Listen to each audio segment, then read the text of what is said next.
In Wuhan, there is a garden built around the world that has no translation in English.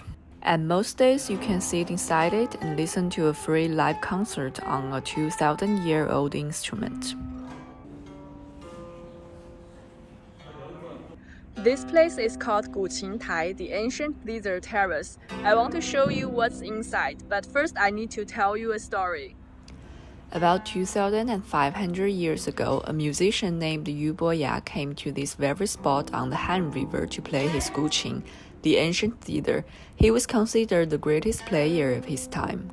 The music he played was called High Mountains Flowing Water, and this garden with its rockery, its waterfall, its still pool, is designed to look like the landscape inside that song. One day, a woodcutter named Zhong Ziqi heard Yu Boya playing deep in the mountains and understood every single note. When Boya played the towering peaks, Ziqi said, "I hear the mountains."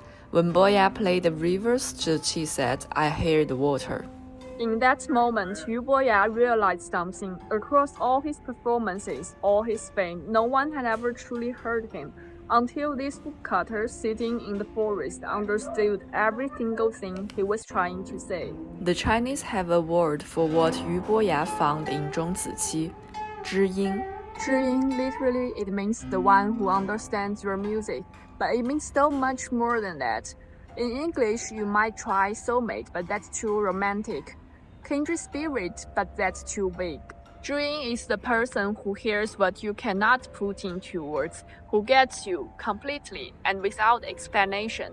There is no single word for this in English, or in French, or German, or Spanish.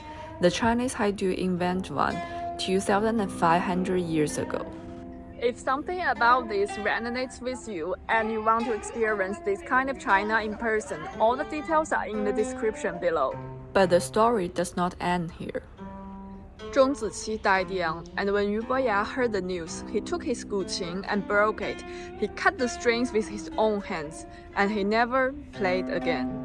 Because, he said, there was no one left worth playing for. Yu Boya was one of the greatest musicians who ever lived. He gave it all up, not because of failure, not because of age, but because the one person who truly heard him was gone.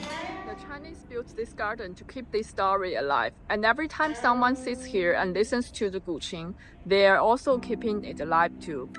Do you have a 知音?